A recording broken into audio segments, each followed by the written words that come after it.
we're in God's hand. But are you willing? That's the question that God is asking us. Collaboration in mission is a hugely important value for us.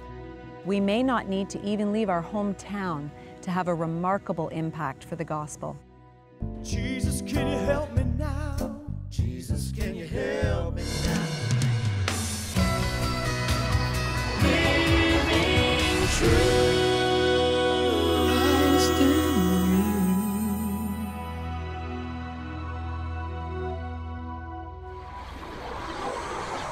This Living Truth series originates from an annual event at the People's Church, the Global Outreach Conference, where we hear from those who are influencing the body of Christ around the world. Patrick Fung is the 10th director of OMF International, formerly the China Inland Mission, and the first Asian to lead the ministry. Based in Singapore, he believes the Word of God is indispensable to the revival, transformation, and mission of God's people. We're united with our brothers and sisters, not just locally, but in every sphere of the globe. And Patrick reminds us today how God has used his people throughout history in some of the toughest environments. He might choose the least likely candidates, but as long as there is a willing heart, God can do his work. This is Living Truth. When Jesus began his public ministry, he opened with the following statement: "The Spirit of the Lord is on me, because he has anointed me to proclaim good news to the poor. He has sent me to proclaim freedom for the prisoners and recovery of sight for the blind, to set the oppressed free, to proclaim the year of the Lord's favor." As Jesus moved throughout the Gospels, you see him sharing the truth, defending human dignity, and developing vibrant communities. Communities where the life of Christ himself flows through them. In the book of Acts, we see the Spirit, through the apostles, advancing the gospel with compassion and justice. Living Truth has become a global community. With our program being viewed in over 60 countries, we are a diverse family knit together into one body by Christ himself. We share a passion that the good news of Jesus be heard around the world. And every year here at Living Truth, we set aside time to focus exclusively on what God is doing through different global mission agencies. We affirm our commitment that all people, all nations, every tribe, language, and group should experience this good news. Over the next few weeks, you'll get to hear firsthand how God is moving in different parts of our world through 3 different mission representatives. They'll provide practical biblical instruction combined with real-life stories of how God is moving in similar ways in our world today. I trust you'll be both encouraged and challenged as you hear how God is moving and how the good news of Jesus Christ is changing lives as people experience Christ himself. Good morning. It's great to be here. So today I want to share with you from Luke chapter 8, just 3 verses. I'll read to you the 3 verses, Luke chapter 8. After this, Jesus traveled about from one town and village to another, proclaiming the good news of the kingdom of God. The 12 were with him, and also some women who had been cured of evil spirits and diseases. Mary called Magdalene, from whom 7 demons had come out. Joanna, the wife of Chuza, the manager of Herod's household. Susanna and many others. These women were helping to support them out of their own means. Now, it depends on the version you use. The Bible I use here is a bilingual Bible, which is Chinese and English. It's the same. You use the NIV. The topic on top of chapter 8 is called the parable of the sower. As a matter of fact, whenever you come to chapter 8, often we go straight into the parable, Jesus teaching on the parable of the sower. And quite often we skip over quite quickly the first 3 verses of chapter 8 because, a general mentioning of 3 names and other women and all that, so we probably skip over quite quickly. But today I want to focus not on the parable of the sower, but on just the first 3 verses. Now, I like particularly the book of Luke. Apart from the fact that Dr. Luke is also in the same profession as I am, as a medical doctor. No bias there, but you know, for Luke, if you read the book of Luke quite carefully, you notice that Luke paid attention to certain things that perhaps other Gospels did not record. And here it is. This is a particular record of Jesus and the mention of the names that you did not find in the other Gospels specifically. And of course, here I want us all to enter into Jesus' well. Now imagine, I ask you to imagine, of course you were not there, but imagine we all enter into Jesus' well.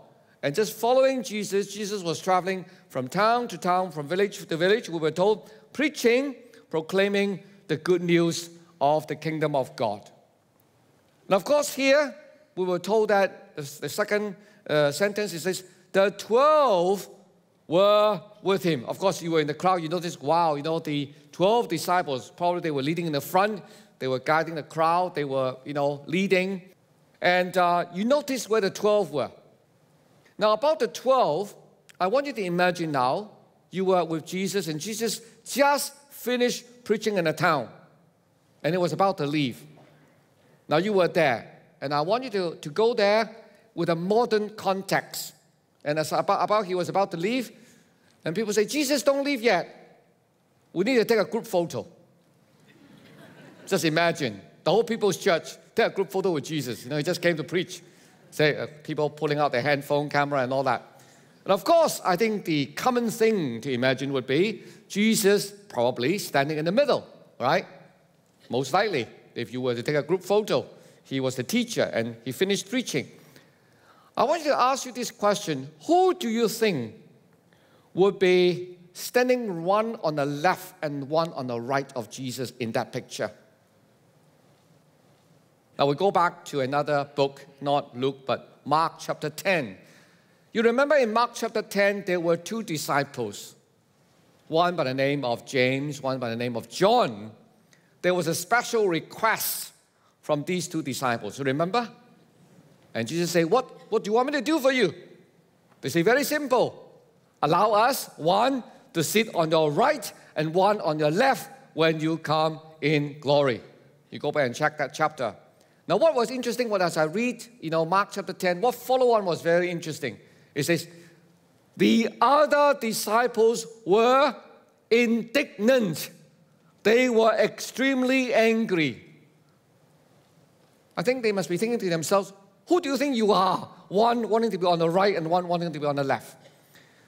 And I want to apply that to this context here. The 12 were with him. The 12 were, of course, faithful followers of Jesus, wanting to serve God, wanting to serve Jesus.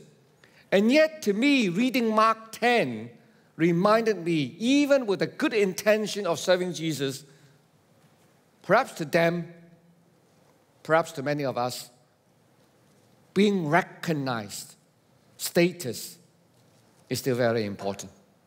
And here it is, I think this is where it is wonderful to read Luke 8, chapter 8 here, when Luke says, here is the 12, recognize them, but there were other people also here serving Jesus, perhaps not as noticeable as the 12. And these are the women, these are the people also were serving Christ. And here it is, Luke recorded 3 names. Of course, we know that there were more than 3 women because later on it says there were other women as well.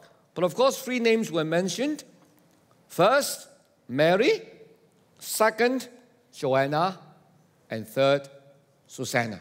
Well, whether you are, brother or sister, of course, the word of God is applicable to us all. It's not just, sisters. But of course here, the 3 women were mentioned. Mary. So I want to study that a little bit today. Let's go to the story here. And we were told, apart from the 12, there was this Mary called Magdalene. Now, this is the NIV translation. If you use other translations, it can be translated as Mary of Magdala. Mary called Magdalene or Mary of Magdala. Well, what is Mary of Magdala? If I tell you my name is Patrick Fong, if I tell you that I am Patrick Fong of Soldier Bazaar, you wouldn't know what I'm talking about, except one person who came forward at the morning service. She was born there. It was just amazing. From your church. Now, Soldier Bazaar is a small town, not a small town, but in a district in a big city of Karachi of 12 million people. And that's where I work, in a hospital where I serve. Now, Soto Bazaar is nothing famous. It's not like Toronto. It's not like People's Church. It's certainly not like Harvard, Cambridge, whatever the famous places. It's kind of a district. But one thing that is famous in Soto Bazaar is camel. In front of our house, there is a camel station. You have petrol station. Here you call it gas station. We have camel station. It's true. Every morning before I went to work, I greeted the camels because camel would come. You know, camels, they're not for tourists, you know. No, I'm not talking about camels for tourists. I'm talking camels that daily they carry cargoes in Karachi, heavy cargoes. They will come to the station, they rest, they take food, they take water, and then on the road they go. And every morning, I greeted the camels for work. That's what it's famous for. So what Luke is telling us is that this Mary is from a small fishing village in Galilee. As a matter of fact, you know, from old historical records, you still find this place, Magdala. It's a small fishing village. What Luke is telling us is that she's not from the famous place. You know, not from the famous group. She's a nobody from Magdala. Unnoticeable. That's what Luke is telling us. You mean she's qualified to serve Jesus? Luke says yes, but more than that. Luke tells us more. Beyond the fact that she's from a sort of a small place, unknown place, Luke told us her background as well. And here we notice here, Luke was very careful, recorded, from whom 7 demons had come out. Now, this is really, really important. You notice the text here, not present tense. It was the past tense, meaning had come out. You notice here, what Luke is telling us that this Mary had a very terrible life in the past. She was tormented by the evil spirits. Can you imagine? Luke was being very specific here. 7 demons. She was tormented by evil spirits. You mean she's qualified? When you look at her background, she was a broken woman. Broken woman from an unknown place, small fishing village. You mean she is qualified? You know, I know that People's Church is committed to global missions, and often I ask the question, you know, people ask me, well, am I really qualified? Now, who is really qualified to serve, whether locally or overseas or as missionaries? In any way, who is qualified? And here I learned one lesson. The first qualification to serve Jesus is a grateful heart, because her life was transformed by Jesus himself. And here it is very, very important. You notice that it was past tense. It says 7 demons had come out in the past. Now she is different. And I could just imagine Mary traveling with the crowd, traveling with the 12, traveling with Jesus. And she would be saying to people, would you have a moment? Can I tell you the wonderful work of Jesus in my life? Jesus transformed my life. That is a wonderful story to tell. You know, there's an old hymn or a few old hymns that is, we have a wonderful story to tell the nations, an old story to tell the nations. That's a wonderful, you know, the gospel we have is powerful, is credible, is wonderful, because Jesus transformed my life and your life. And I just want to encourage you that don't let anyone to tell you that, no, look, I'm not qualified because I don't have this gift, I don't have this. No. If your life has been a transformed life because of Jesus, you have a story to tell. You don't have to go to Africa to tell that story. You can tell that to a taxi driver. You can tell that to somebody sitting on a train. You can tell that to other people, to your neighbors. You have a wonderful story to tell. And to your neighbors, you have a wonderful story to tell others. A grateful heart, a broken person, and yet somebody qualified, Mary, almost a nobody, and yet her name was first mentioned in the list. I really like that. Now, just now, Dr. Price introduced me. You know, I work with OMF International, formerly called the China and Mission, founded by Hudson Taylor. That was in 1865. In those days, Hudson Taylor, when he founded the China Inland Mission, he didn't have a lot of support. Resources were scarce. And yet, also to look for people to go to China was very, very difficult. Part of the reason is that the journey is very, very long. To take a boat ride from Liverpool, the port, all the way to Shanghai takes about 6 months. And then also inland another 2 months. It's an 8 months journey into the inlands of China. So in those days, if you arrange a short-term mission, it better be more than 8 months.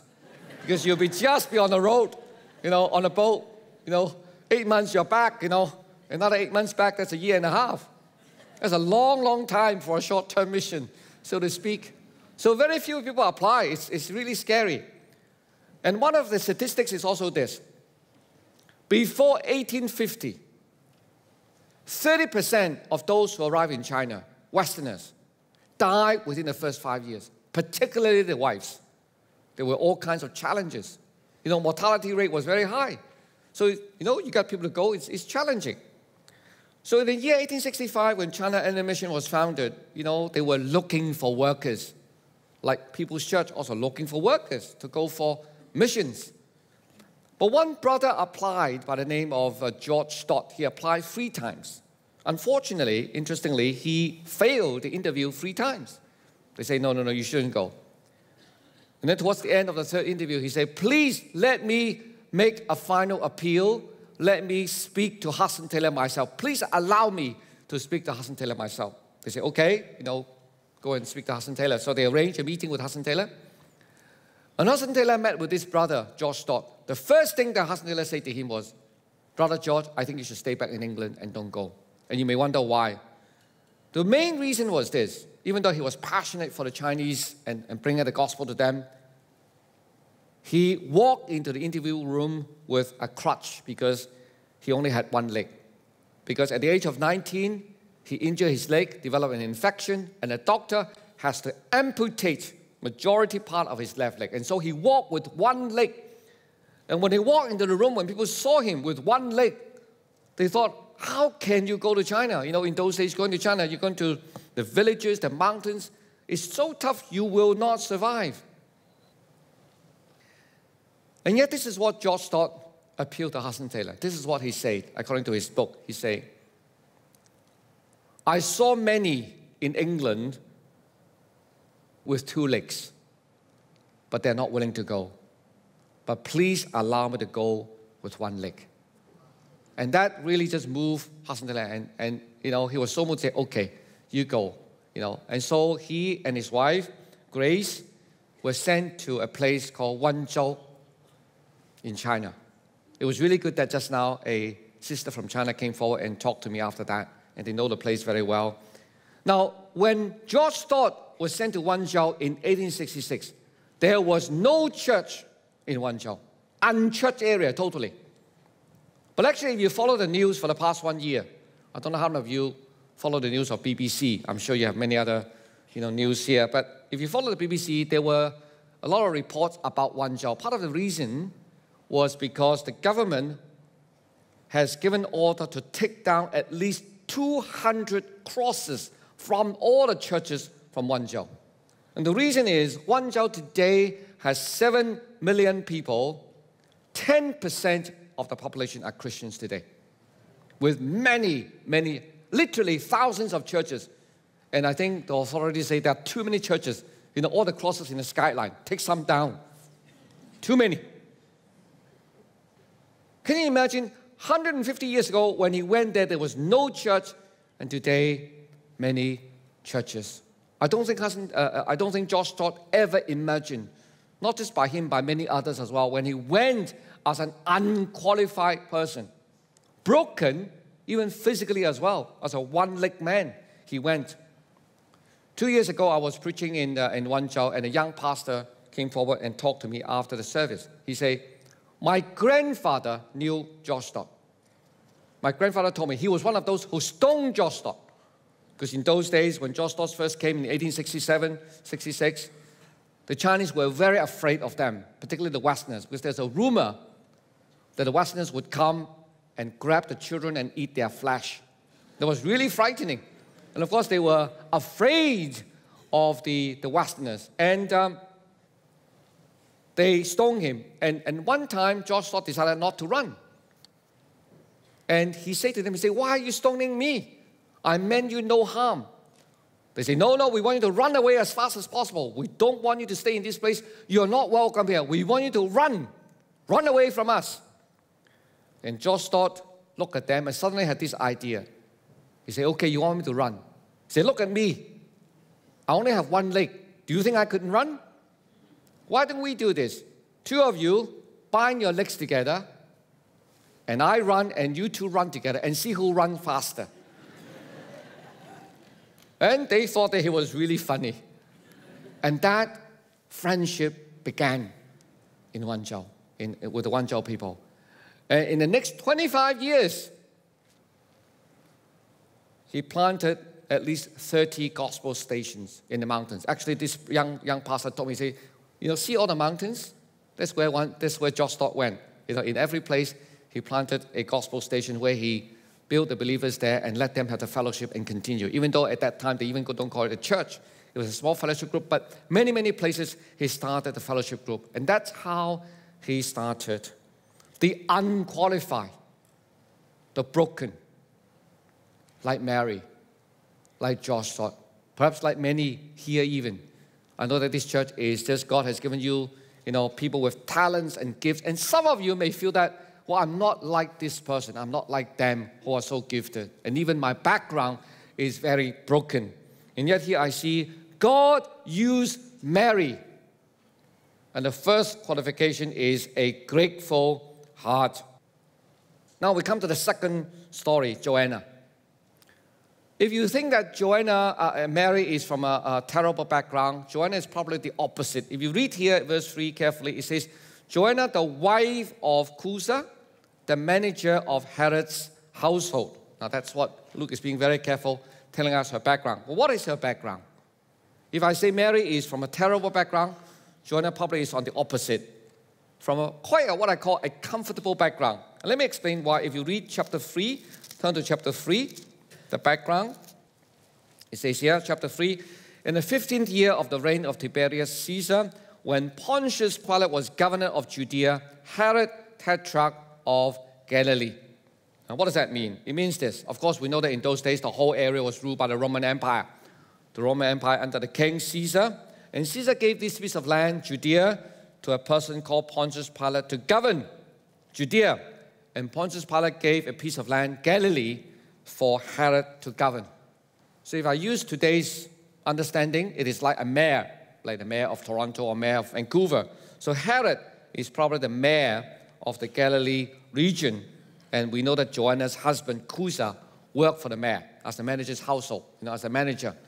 So I can imagine Joanna probably in a very comfortable background. She won't be worried about her income, doing well. Of course, we're not sure yet here. We were not told for how long did Joanna go, whether it's for a week or for a month or a few months. We don't know. But one thing I know is this. Joanna, from her comfortable environment, she was willing to go beyond her comfort zone. If I think about the first qualification to serve Jesus is a grateful heart, the second one is a willing service. Willing service. I talked to you just now about Hudson Taylor. When Hudson Taylor went to China, 1866, founded the China Inland Mission, he prayed, he wrote in his Bible, he said, Lord, I pray for 24, and the two words are very, very important, willing and skillful workers to go back with me to China. Two words, willing and skillful. Skillful is you are able. I'm sure in the People's Church here, there are many able people here. Qualified, gifted, talented, able people. But it's not just able, it's willing. Able and available is very, very important. Both. Many of you may be able, but I think God is challenging us. Are we available as well to whatever God has called us to? And here I see Joanna willing to step out of her comfort zone. Now, I talked to you just now about the China Inland Mission. Of course, we know George Stott, one story, this one-legged man. Let me fast forward 10 years. That was in Of course, George Stott joined the China Inland Mission in 1866. Let me fast forward at least 10 years. In the year 1879, a bright young graduate from Oxford University. He graduated, according to the record. He was so bright, he received what we call a 7 gold awards from Oxford U. And Oxford was very interested, of course, in him and say, look, why don't you stay on? We want to groom you, do your research. I want you to become a professor in Oxford and lead the medical school and becoming a professor there. It was very interesting when they sort of make this offer to him. He said, no, sorry, I need to decline because God is calling me to serve in China. And so he declined. He applied then to the China Inland Mission. Now, very interestingly, when he applied to the China Inland Mission, he again failed the interview. Say, this is interesting. China Inland Mission is very strict. Yeah, okay, we know one-leg man, he can't go. But what about this man? Bright graduate from Oxford. Why could he not go? And interesting, I searched the records, and it's really good to compare the two records. They're the same. One is a copy. I went to London University. There's a library archive there. I went there, searched the record, and also in Yale University, found the same record as a copy. And the interview went like this, and say, well, they had this interview, and they love him, passionate, bright, talented. But one problem, he is single, not married. They think that you as a single man going to China, you may not survive well. You go and pray for a wife, and then you come back for an interview. That was 1879, perhaps not now. Yeah, not so strict now, but that's what he did.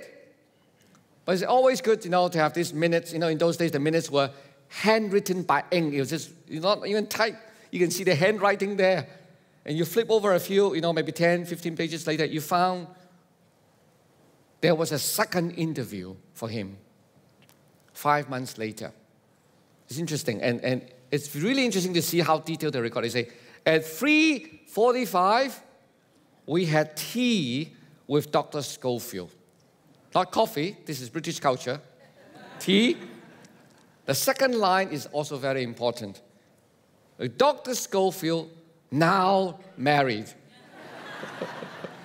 And of course, the rest of the story. They were just so excited, they were happy, and they sent him to a place in Shanxi province in a place called Taiyuan. Now, those of you who know China, Taiyuan is a very famous place, mountainous area. And he's brilliant. He learned the language well. He was a good doctor, and very soon, he could share the gospel with the Chinese people. And you can see the record. He went in early 1880, arrived in China, Taiyuan. In 1883, in August, he was treating a patient in the hospital. The patient has some kind of infection. And after he treated him, within 4 days, Dr. Schofield became very ill. And within a few more days, he died. And when I came to that piece of history, I really was very shocked and very disturbed. And I asked, why? Why, Lord? Here is a young man who gave his life to you, passionate for the Chinese people to bring the gospel to them, and you only allow him to serve in China 3 years, exactly 1 month. 3 years, 1 month, no more. He died at the age of 32. I asked, why? And I was a bit restless. And yet then, when I was doing this research, God reminded me, from John 12, Jesus said, unless a kernel of wheat falls to the ground and dies, it remains a single seed. If it falls to the ground and dies, it produces many seeds. And that was the lesson that was keep coming back to me, thinking about. And it's really good just to read the history, because the history doesn't stop there. History goes on. He died in the year 1883. In the year 1886, 7 graduates, this time not from Oxford, but from Cambridge, all went together in one boat. They all went to China and served God, later known as the Cambridge 7. Probably you have read the story, I'm sure in your library as well, known as the Cambridge 7. And if you read the story of the Cambridge 7, you notice that many of these young graduates, the Cambridge 7, they were inspired by the life of Harold Scofield. I don't know, I'm sure that we are on this life journey. Some are ahead of others. You're here, you may be younger on this journey. How long we live on earth, we don't know. We are in God's hand. But yet, when I see the life of Dr. Scofield, God multiplies his impact. I do not ever think Dr. Harold Scofield could imagine his life, only lived 32 years, can inspire so many others. We're in God's hand. But are you willing? Are you able? I'm sure many are. But are you available? That's the question that God is asking us. And now I work in intensive care for many years, and even in Pakistan, I train doctors in intensive care. Life and death is a daily event for me. I watch people. Some live, some survive, some live, some survive. But you don't need to be a doctor to know what a tombstone looks like. You all know what a tombstone looks like. A tombstone normally has a name, right? Unless they die in a war, we don't know who they are. A name. And then there are 2 dates. I'm sure you know what a tombstone looks like, right? The date of birth and the date that you die, right? What is in between the 2 dates? Do you know? A dash, a line, right? I hope you know. If not, you later on go and find out, have a look at them. Just think about it again. Just check again. Notice the 2 days. Those who live longer, do they have a longer line, dash? And those who live shorter, do they have a shorter dash or not? Probably not. You laugh because you think it's about the same. I think that really just challenged me. It's not the length that matters.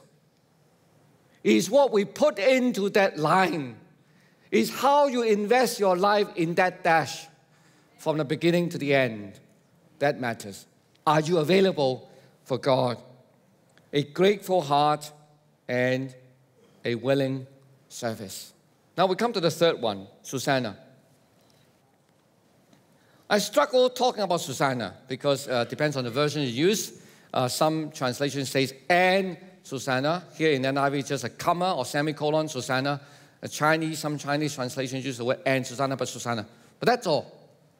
And I struggle, I say, Dr. Luke, why are you not telling me what Susanna did? If you just mention a name, not telling me what she did, what's the point of mentioning her? Anyway, white waste ink, so to speak. And I thought about it a great deal, and I thought, Lord, what is it that you're teaching me here?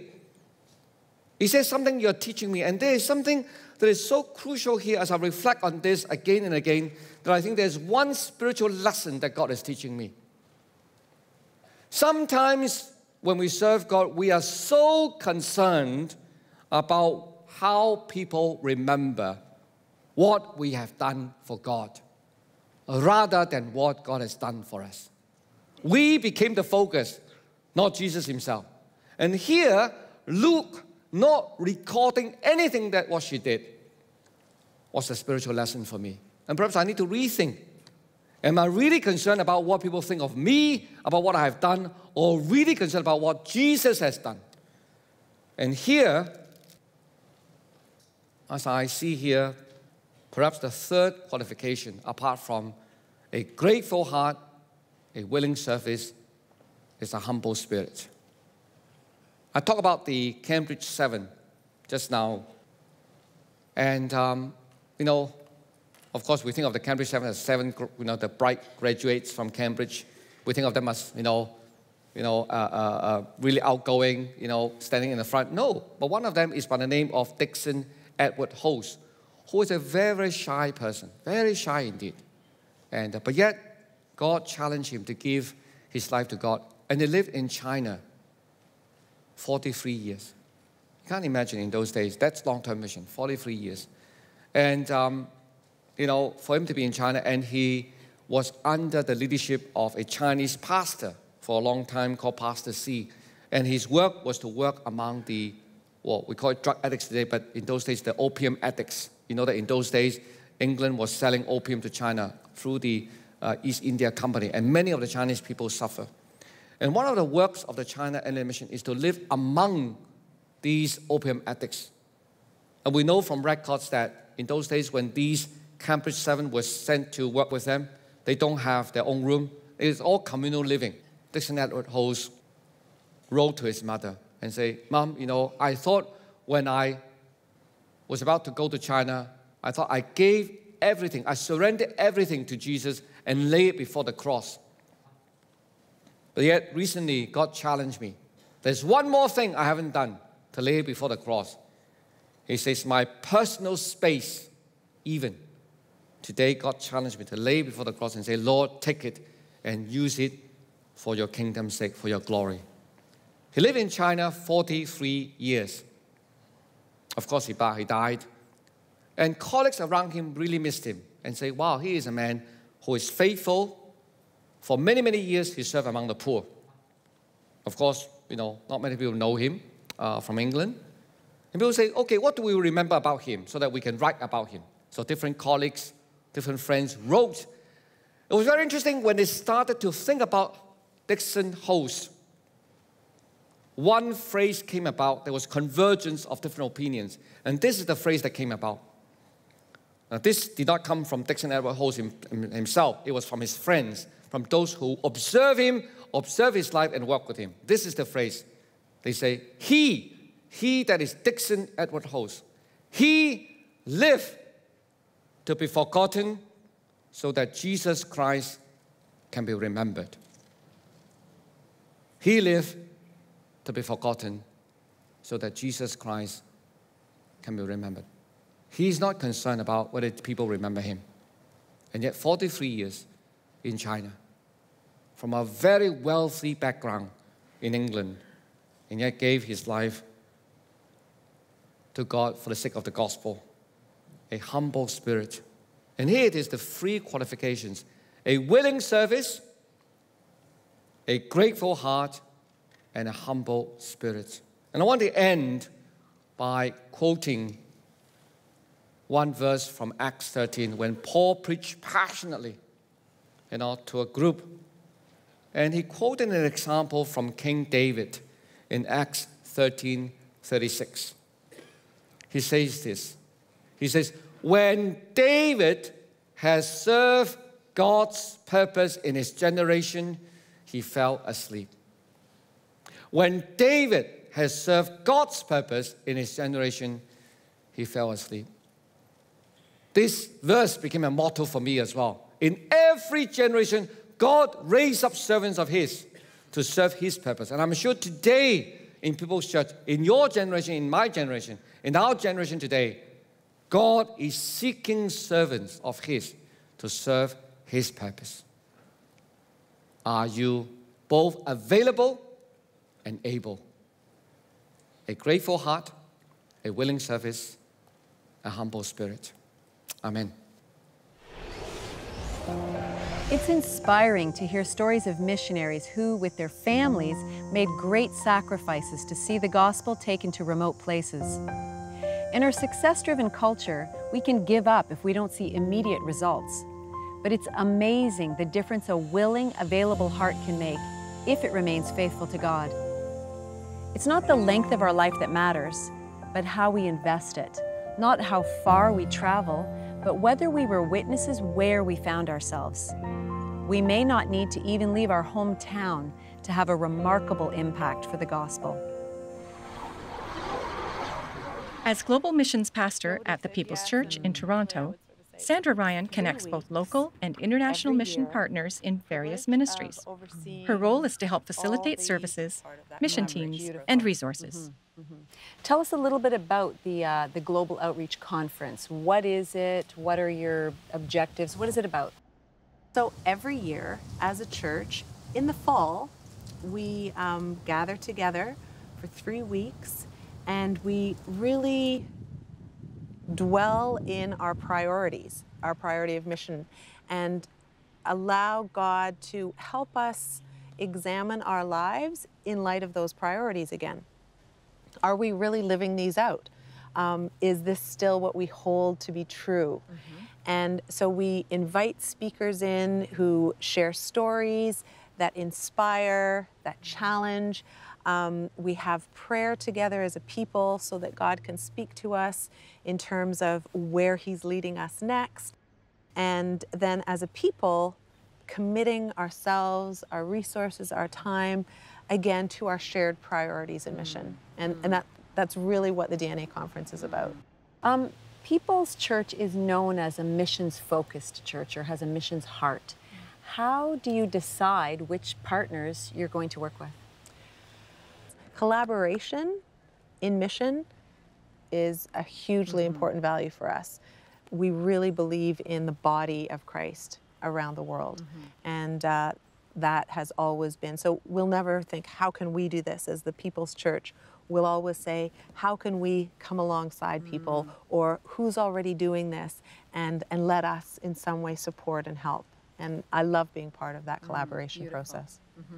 And there are some really incredible stories that come out of people making personal sacrifice to share the good news of Jesus around the world.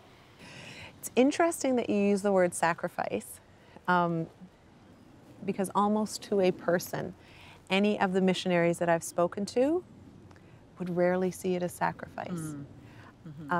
As soon as you become part of what God's doing, outside observers like you and I, we would see it as sacrifice. But for these people, they really see it as privilege, as receiving so much more from the experience than they feel that they are giving. And Beautiful. it's a beautiful statement, and I think many of our missionaries, they live in that way. Patrick Fung shared the story of George Stott, and that when he arrived as an early missionary there, because of the culture differences, the people were afraid of him. And so they were actually like throwing stones at him and trying to, scare him away. So this idea of a real culture shock and a misunderstanding of Westerners or other or different, is that still an obstacle or a challenge in missions today? I would Say more. Say more. I would say that is something that is embedded in our human nature, that we, in our brokenness, we always look at the other as someone to be feared and someone to be suspicious of. And so whenever we're crossing culture, we need to be sensitive to that. And people may not throw stones these days, but there is a lot of talk about the other, about them, as opposed to us. So I think a really important aspect of mission, a simple missional principle that we as the church need to be aware of, is to use language and to create understanding that lessens the us and them. How do you define missions, and what would you say? What is a missionary? So what was the mission of Jesus Christ? It was to bring salvation and to bring in the kingdom. And we use those words. But we then have to do the hard work. So I love this question, the hard work of what does that look like in my life? What does that look like in our church? And there is no one answer to that. So my principles would be, it would be Christ-centered. To be like Jesus is every believer's, to have Christ in us and to live that out is our mission. So what does that look like for me in my setting? Who am I speaking that truth to? But I also see a beautiful compassion part of the mission of Jesus when he was here on earth. And that compassion part is where are the people in need? As far as a missionary goes, I believe that every person in some way, as soon as they experience the salvation of Jesus Christ, is sent. That's what a missionary is, a sent one. And so I believe a person on mission is everyone who believes that they have been saved. We are saved then to go and demonstrate the message, the compassion, the justice of Jesus. And all of us, because we're all parts of the body, are going to have a uniquely powerful way of doing that. So if somebody is watching or hears about the Global Outreach Conference or something, and is stirred and wants to do something, but they're really not sure, they're not clear yet in what way they would want to get involved and help and make a difference, what would you say to them? The number one thing I would say is listen. God's already speaking to you. God's already spoken to you. So make sure you're listening. Don't be looking and saying, well, that person over there is really involved in mission. I'm just here. Listen, because God is saying something to you. So listen expectantly. And listen in such a way that you really actually believe that there's a way that you can become involved. So the listening, the getting into the Word as a body. Who are you in relationship with? Who's inspiring you? Who's encouraging you? Who's speaking into you and saying, wow, I see this gift in you? And I think it's just going to emerge so clearly what God is inviting you to be part of. And usually the body of believers that you plural, to be part of. And there's your team, and you're an important part of that team, and God's just going to say, here you go.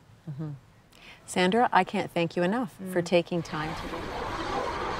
As we approach the Christmas season, it's wonderful to be standing in the shepherd's fields in Bethlehem. Bethlehem is, of course, the place where Jesus was born, and it is believed to be here, where I'm standing, that his birth was announced by angels to a group of shepherds. It is a story that started in a tiny village and is still being heard all around the world. To be able to share the message of Emmanuel, God with us, is our great privilege. Today, across the globe, there are millions of homes familiar with Living Truth, thanks to many of you. Whether it's by television, radio, or internet, the reach and influence media has on people is profound. In some of the most remote regions of the world, invariably someone has a satellite dish from which they can connect with television, cell phone, or computer. God can and does work through the media. We want to continue broadcasting Living Truth so that you and many others like you can be enriched from our Bible teaching programs.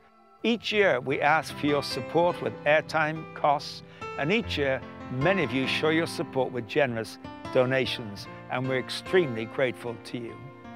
That puts us in a good place financially as we go into the new year. We want to continue being a financially sound ministry, and we can only do that with your help. Our biggest cost is television and radio broadcast time. We choose strategic networks so that we can reach as many people as possible and use your donations effectively. To those of you who support us, this is your program, and we can't broadcast without your help. Because of your support, Living Truth currently airs across North America, Latin America, Europe, Australia, New Zealand, India, Africa, and now in much of Asia through our partnership with Good TV in Taiwan, as well as CGN TV in Korea. Also, thanks to you, we offer Living Truth throughout South America by way of our Spanish-speaking programming, Viva la Verdad, and also throughout Arabic-speaking countries of the world with Hakika Haya. God has blessed us with a truly global Living Truth family. Literally millions of households can receive the Word of God because many of you have come alongside us to share in the support of what we are doing. To help support our airtime costs, send a check to the address on your screen. To donate with a credit card, call toll-free 1-888-269-6085. To make a secure online donation, visit us at livingtruth.ca. You can also text DONATE to our toll-free number. Living Truth is a registered charity, and all donations are tax deductible. I'm asking you this Christmas season to help us stay in good standing with our broadcast stations so that we can continue to reach and help people all across the world. And may I say thank you to the many of you who encourage us to keep going by your faithful gifts. And I want to wish you and your families a very happy and blessed Christmas and a great New Year ahead. This Christmas, give the gift of an awakened journey. This gift will last a lifetime and touch the heart of someone special in your life. Awaken in Israel.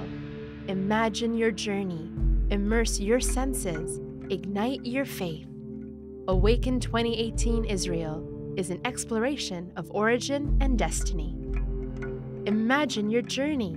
From November 15th to the 25th, 2018, join Charles and Hilary Price, Brett McBride, and the Living Truth family as we travel to Israel.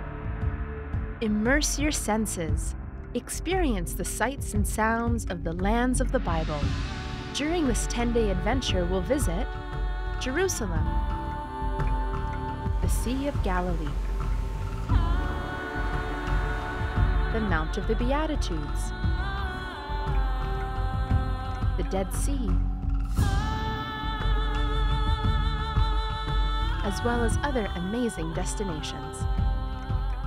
Ignite your faith through worship, heartfelt fellowship, and clear biblical teaching from Brett McBride. It's just been overwhelming to be here, and I know many of you feel the same. Hilary Price. The Gospels are full of crowds. Charles Price. Many of you view Living Truth, which is why you came to come on this journey with us. And special guests during a 2-day seaside haven of reflection. To reserve your spot now, simply visit myawakenjourney.com for details or call 1-877-465-3442. This Christmas, give the gift of an awakened journey. Awaken 2018 Israel. It's your time. This Living Truth series highlights brothers and sisters who are making a global impact for the gospel. We can all get involved as part of the same body of believers, supporting and praying for the church worldwide, as well as recognizing the mission field right on our doorstep. We hope you feel inspired to continue to serve God with a grateful, willing, and humble heart. Let's play our part in seeing the gospel bearing fruit and growing in our generation, together in God's global mission. Join us next time for more Living Truth. To watch this message again, visit our website, download transcripts, order DVDs and CDs, as well as our daily devotional, or sign up for our monthly newsletter. Online, you can sign up for podcasts. You can also join us on Facebook and YouTube. Join Brett McBride and Living Truth next week for part 2 of this global outreach series.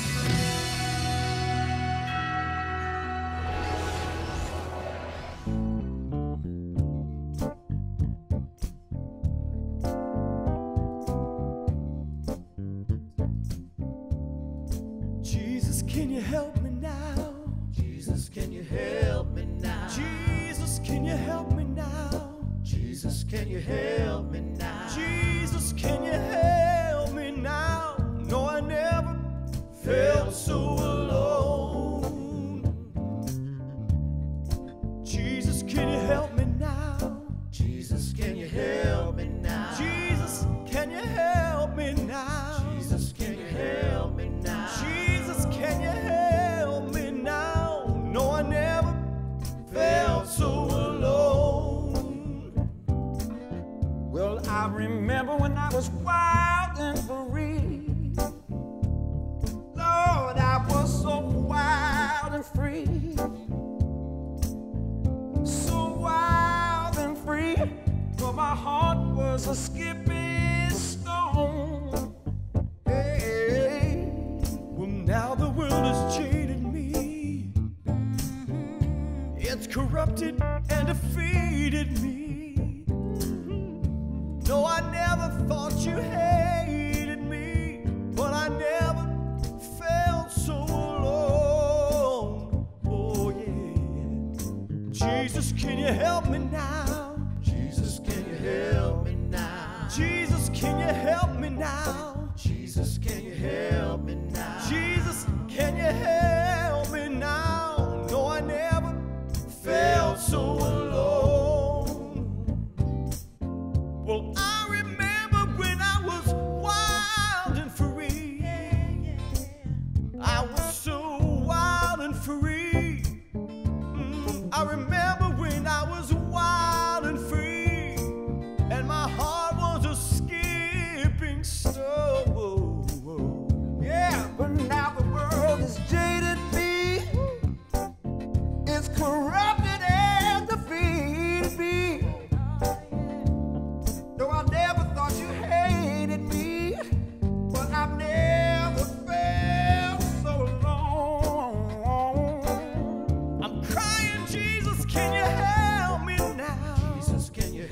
Your generous contributions support the work of Living Truth, the media ministry of the People's Church, Toronto. We are committed to the highest level of transparency and accountability. If any approved project target has been met, the remaining contributions will be used where most needed, as determined by Living Truth.